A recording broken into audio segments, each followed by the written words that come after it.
wabarakatuh. Pada kesempatan ini saya akan mengkaji mata kuliah Psikologi Islam.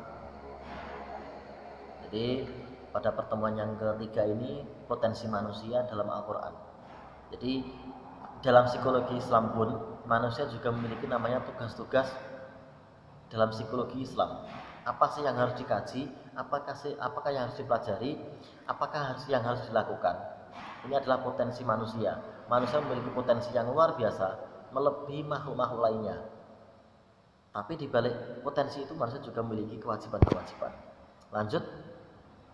Ini secara historis manusia dalam Al-Quran juga disebutkan manusia terlahir tercipta dari tanah. Kemudian manusia juga tercipta selain tanah ini juga dikasih dikasih dikasih nyawa. Nah, penyatuan antara jasad dengan naf ini sangat dibutuhkan. Jadi manusia itu terdiri dari materi maupun imateri. Yang materi nampak, yang imateri tidak nampak. Kemudian ruh sebagai medan energi untuk penyatuan gabungan antara dua unsur, ada jiwa, ada jasad, kemudian di tengah-tengahnya ada ruh. Energinya itu di ruh. Ketika ruhnya tidak ada, maka manusia juga akan meninggal dunia. Kemudian hawa merupakan potensi tubuh, merupakan manifestasi ekspresi kreasi jiwa. Jadi kita itu ketika berimajinasi pengen ke sana, ini adalah hawa. Naf, dorongan kreatif, eksistensial dan sekaligus penggerak bagi tingkah laku. Dari hawa tadi yang menggerakkan adalah naf. Kemudian akal. Ini sebagai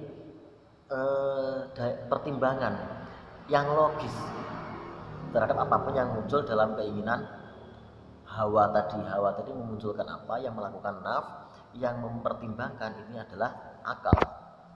Dan hati terakhir ya, atau qalb. Hati memiliki fungsi memahami, melaksanakan fungsi penimbang, memahami akal tadi dan melaksanakan fungsi penimbang dan mengambil keputusan melalui berpikir logis dan berpikir rasa. Kalau akal hanya logis, kalau hati berpikir rasa. Contohnya gini, kita sedekah 10.000 rupiah gitu ya, secara logika dikasih 10.000 selesai. Tapi secara hati nurani apa ya, saya harus mengasihkan melalui apa, misalkan dimasukkan dalam amplop, kemudian waktunya kapan, ketemunya kapan. Ini adalah berpikir melalui qalb atau hati nurani. Lanjut, potensi manusia ini sama seperti Quran surah 2 ayat 30 sampai 39. Ini kisahnya Adam dan Hawa. Bagaimana Adam dan Hawa ini sudah dikasih potensi yang luar biasa, dikasih kesempatan hidup di surga. Apapun akan diberikan kepada Adam dan Hawa kecuali buah kuldi. Dan kesempatan itu Hawa dan Adam memakan buah kuldi hingga dia dibawa ke bumi dan lain sebagainya itu ya. Ini merupakan petunjuk-petunjuk agama.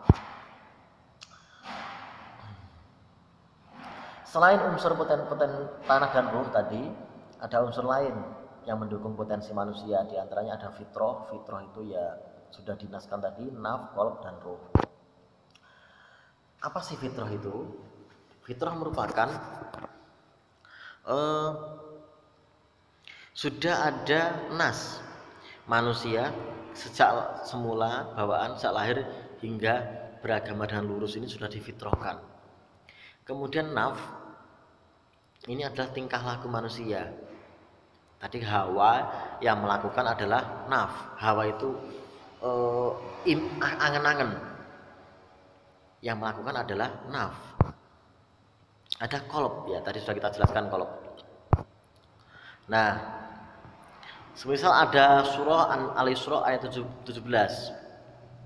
ayat 85. Posisi ruh manusia berbeda-beda. Allah menganugerahkan kepada manusia pilihan dengan wahyu.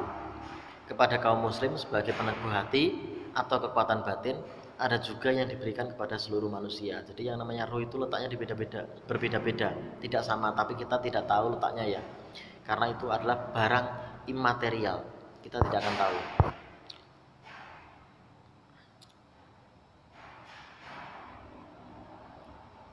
Nah, ini ada tambahan lagi. Ruh yang hakiki adalah yang tersembunyi. Maka sulit memahami esensi jiwa kecuali sangat sedikit sekali. Jadi esensi yang kita pelajari adalah esensi jasad yang nampak-nampak, walaupun itu adalah output dari perilaku kejiwaan manusia. Ini akan dibuktikan melalui kreasi-kreasi jasad tadi. Oke, terima kasih. Sekian dulu pada pertemuan ketiga ini, semoga bermanfaat. Ada kurang lebihnya mohon maaf. Akhirul alam, wallahul muwaffiq ila aqwamit thoriq. Wassalamualaikum warahmatullahi wabarakatuh.